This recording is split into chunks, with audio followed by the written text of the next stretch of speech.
శ్రోతలందరికీ నమస్కారం. ఏమిటి పవిత్ర, ఇంత చెప్తున్నా నీ మొండి వైఖరిని వదలవా?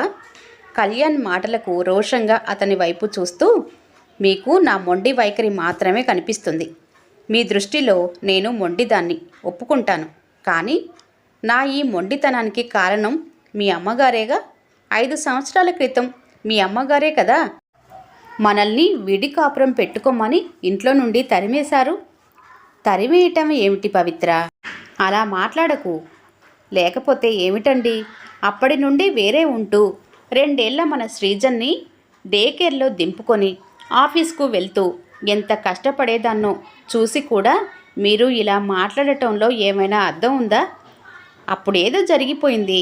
ఇప్పుడు అమ్మ నాన్నగారు తమంతట తామే అంటున్నారు, కళ్యాణ్ నీ దగ్గరకు వచ్చి ఉంటాం, పవిత్ర ఆఫీస్కి వెళ్ళిపోతే బాబిగాడిని మేము చూసుకుంటామని. అంత అవసరం ఏమీ లేదని చెప్పండి. ఇంకా కాదు కూడదు అంటే పిల్లలను తీసుకొని నేనే మా అమ్మగారింటికి వెళ్ళిపోతాను. మీరు మీ పేరెంట్స్తో ఉండొచ్చు. అప్పుడు మీ అమ్మగారు మనల్ని వెళ్ళిపోమ్మన్నట్లే ఇప్పుడు మీరు నన్ను పిల్లల్ని వెళ్ళిపోమ్మన్నారనుకుంటూ వెళ్ళిపోతాను. పదవే శ్రీలు అంటూ చేతిలో ఉన్న 4 నెలల బాబు కూతురుతో పుట్టింటకు వెళ్ళిపోవడానికి ఆయత్తమైంది. పవిత్ర మాటలకు కళ్యాణ్ ముఖం చిన్నబోయింది. అదేమిటి పవిత్ర, అలా మాట్లాడతావు? నువ్వు మీ అమ్మగారింట్లో, నేను మా అమ్మ నాన్నతో ఉండటం ఏమిటి? ఈ చిన్న విషయానికే మన బంధానికి అడ్డుగోడలు వేసుకుందామా? తండ్రి అలా మాట్లాడుతుంటే 7 ఏళ్ల కూతురు శ్రీజ కళ్ళు పెద్దవి చేసుకొని తండ్రి వైపే చూస్తుంది. నిన్నటి నుండి ఇంట్లో ఇదే పరిస్థితి.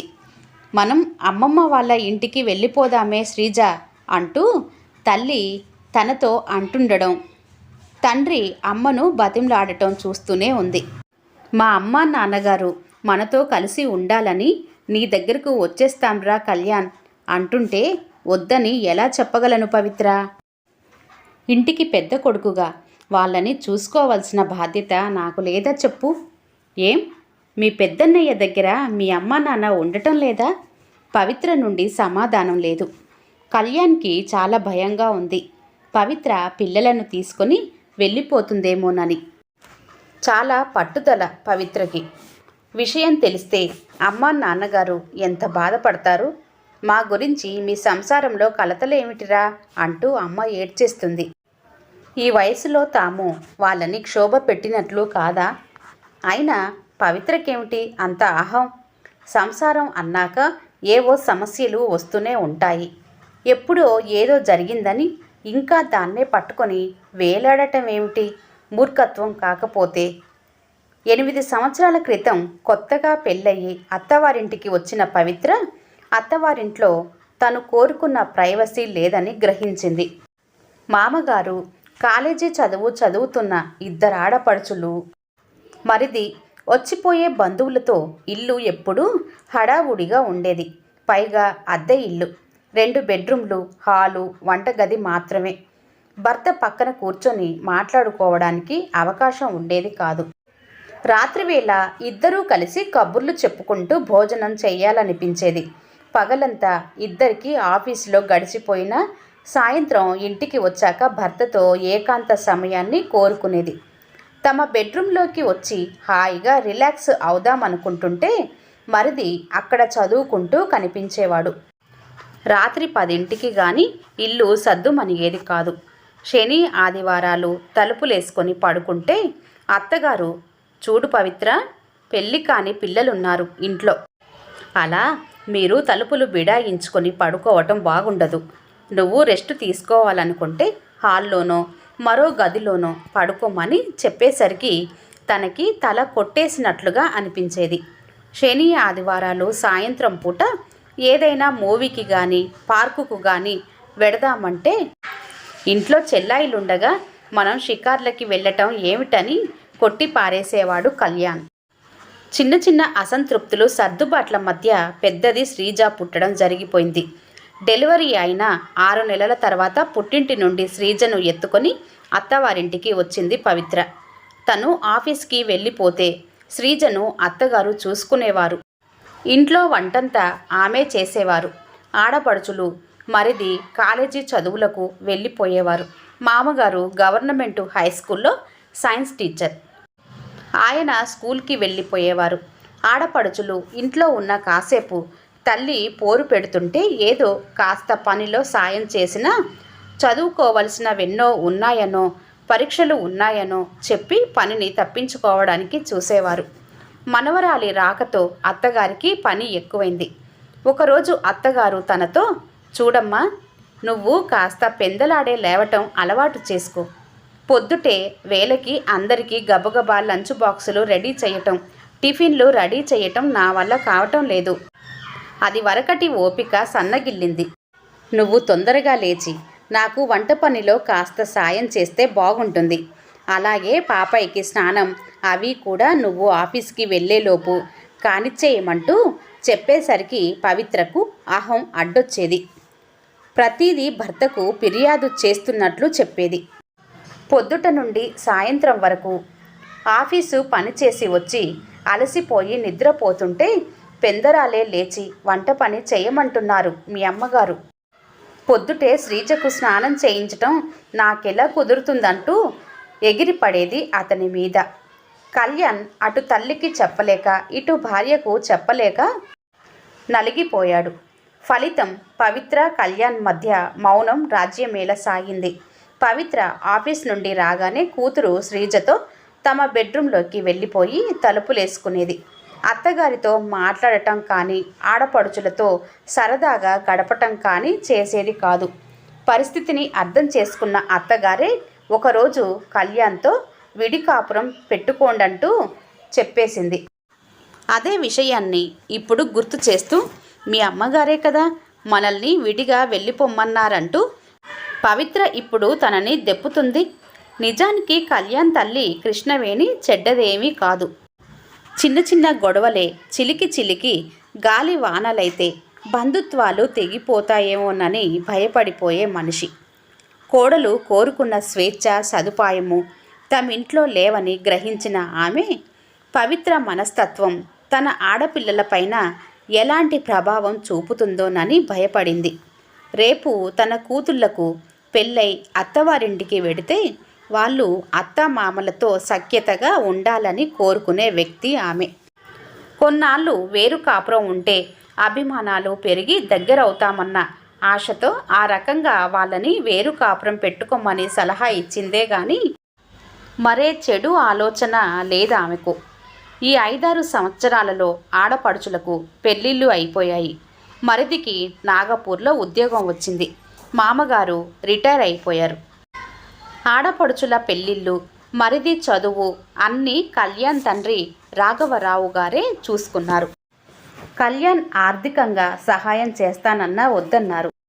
పైగా కళ్యాణ్, నాన్నగారు, నేను పవిత్ర కలిసి లోన్ తీసుకొని ఇల్లు కట్టుకోవాలనుకుంటున్నాం. ఒక 200 గజాల స్థలం కొనాలని చూస్తుంటే స్థలాల రేట్లు మేము కొనాలనుకున్న బడ్జెట్లో దొరకటం లేదు అని చెప్తే ఆయన ఎప్పుడో కొన్న మంచి ఏరియాలో ఉన్న స్థలాన్ని కళ్యాణ్కి ఇచ్చేసి ఇల్లు కట్టుకోమన్నారు. కళ్యాణ్ తండ్రికి స్థలం బాపతు డబ్బు ఇవ్వబోతుంటే ఆయన తీసుకోలేదు. నాకెందుకురా డబ్బు, నేనెలాగూ అక్కడ ఇల్లు కట్టలేను, నువ్వు కట్టుకుంటే నేను కట్టుకున్నట్లే అంటూ తీసుకోలేదు. ఆయన బాధ్యతలన్నీ తీర్చుకున్న సొంత ఇంటిని మాత్రం ఏర్పరచుకోలేకపోయారు. ఇప్పుడు రిటైర్ అయిపోయినా ఆయన దగ్గర ఏ ఆస్తిపాస్తులు లేవు. కేవలం ప్రతి నెల వచ్చే పెన్షన్ డబ్బులు తప్ప. ఎక్కడో అద్దె ఇంట్లో తను తన భార్య ఒంటరిగా ఉండటం ఇష్టపడలేదు ఆయన. ఉన్న ఊళ్ళోనే పెద్ద కొడుకు సొంత ఇల్లు కట్టుకొని ఉంటున్నప్పుడు వాడి తల్లిదండ్రులుగా తాము కొడుకు ఇంట్లో ఉండటమే ధర్మం అనుకుంటూ కళ్యాణ్కు చెప్పాడు ఆయన. నేను మీ అమ్మ వచ్చేసి మీతోనే ఉండిపోతామని. దాని పర్యవసానమే ఇప్పుడు పవిత్ర తన తల్లిదండ్రుల రాకను నిరసిస్తూ మాట్లాడుతుంది. నిజానికి ఇప్పుడు అమ్మ అవసరం తమకి ఎంతగానో ఉంది. తమ ఇంటికి దగ్గరలో ఉండే డే కేర్ ఇప్పుడు వేరే చోటకి మార్చేశారు. తమింటికి 5 కిలోమీటర్ల దూరంలో ఉంది. బాబిగాడిని తను పొద్దుటే ఆఫీస్కి వెళుతూ అక్కడ దింపితే సాయంత్రం పవిత్ర ఆఫీస్ నుండి వస్తూ వాడిని పికప్ చేసుకొని తెచ్చుకోవాలి. పవిత్రకు కష్టమైన మరో సర్దుబాటు లేదు. పెద్దది శ్రీజ స్కూలు సాయంత్రం 4 గంటలకే అయిపోతే తాము వచ్చే వరకు దాన్ని అక్కడే ఏదో ట్యూషన్లో పెట్టాలి. ఇవన్నీ పవిత్రకు తెలియవా? తెలుసు, కానీ తొందరగా ఒప్పుకునే స్వభావం కాదు. మేకపోతు గాంభీర్యాన్ని ఒలకబోస్తుంది. కానీ బాబిగాడి రాకతో ఇటు వాడిని పాప శ్రీజను చూసుకుంటూ ఆఫీస్కు వెళ్ళి రావటం ఎంత కష్టమో తెలియదా తనకు?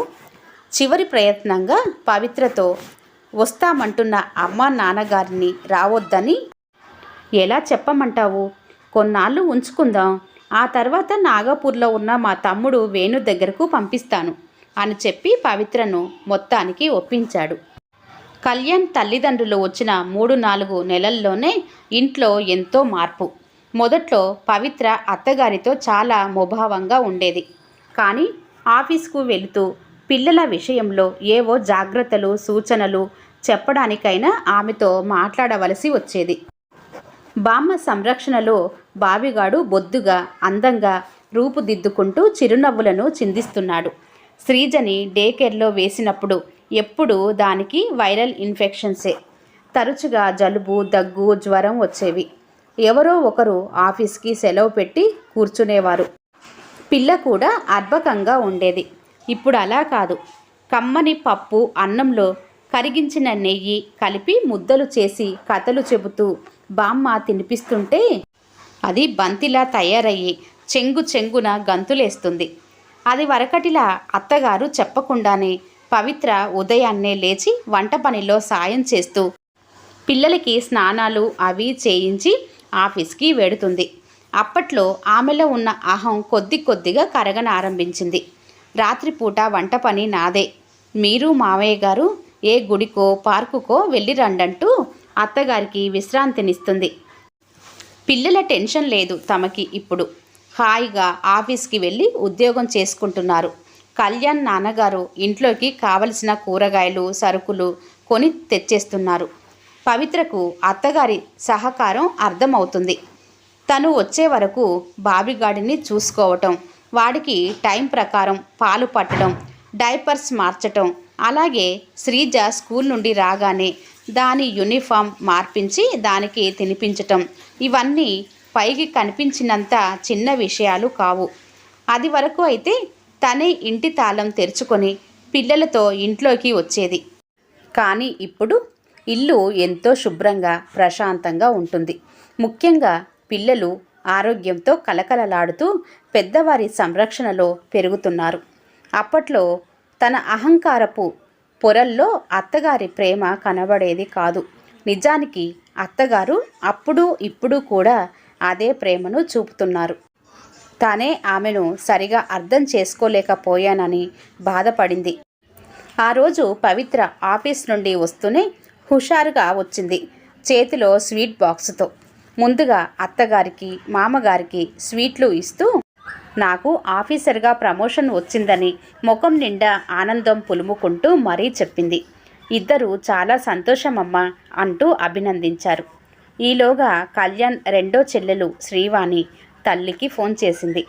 ఆమె ముఖం నిండా ఆనందమే. పవిత్రతో నీకు ప్రమోషన్ రావటమే ఆనందం అనుకుంటుంటే మీ చిన్నాడపడుచు వాణికి 3వ నెల అని డాక్టర్ కన్ఫర్మ్ చేసిందిట.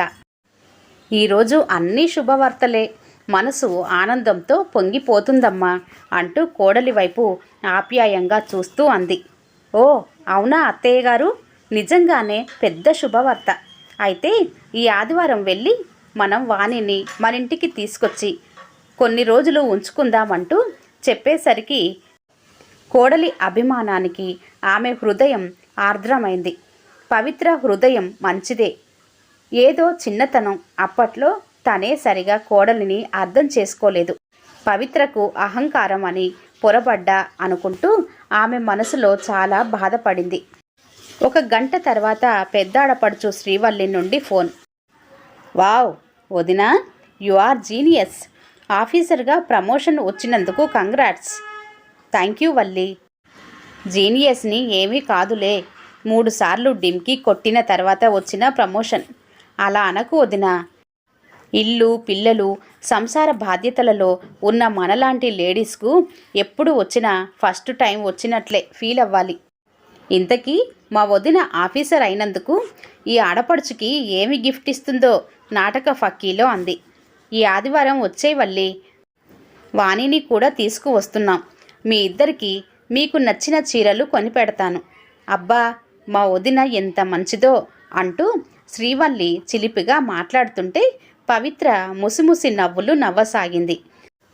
ఆ రోజు రాత్రి అయితే మేడం గారి దగ్గర నేను చాలా జాగ్రత్తగా ఉండాలేమో అంటూ ఆట పట్టిస్తున్న కళ్యాణ్ వైపు ప్రేమగా చూస్తూ, నా ఈ ప్రమోషన్కి కారణం అత్తయ్య గారే.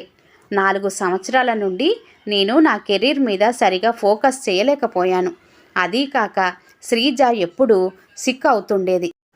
నేను ఎక్కువ సెలవు తీసుకున్న కారణంగా నా పర్ఫార్మెన్స్ అప్రైజల్కి పూర్ రేటింగ్ పడేది. అందుకే ప్రమోషన్కి డ్రాప్ అవుతున్నాను.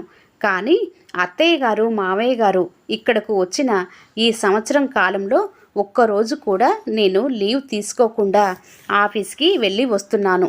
అత్తయ్య గారితో ఏదో మాటల సందర్భంలో ప్రమోషన్ విషయం చెబితే, నువ్వు ఈసారి బాగా ప్రిపేర్ అవ్వు, ఆఫీస్కి సెలవు పెట్టకు, పిల్లల్ని నేను చూసుకుంటానని చెబుతూ ఎంతో సహకరించారు అని చెబుతున్న పవిత్ర వైపు ఆశ్చర్యానందాలతో చూశాడు కళ్యాణ్. మనిషి తనలోని అహంకారాన్ని తగ్గించుకుంటే అందరూ అభిమానిస్తారు, కుటుంబ సభ్యుల ప్రేమకు పాత్రులవుతారన్న విషయం పవిత్ర విషయంలో నిజం అయ్యేసరికి అతని హృదయం భార్య పట్ల అనురాగంతో నిండిపోయింది. కథ పేరు అహం. రచించిన వారు యశోద కైలాస్ పులగుర్త గారు. కథ కనుక నచ్చినట్లయితే లైక్ చేయండి, షేర్ చేయండి. అలాగే మీ బంధువులకి, స్నేహితులకి ఈ వీడియోని షేర్ చేయండి. మరొక మంచి కథతో మళ్ళీ కలుద్దాం. అంతవరకు సెలవు. నమస్తే. ధన్యవాదాలు.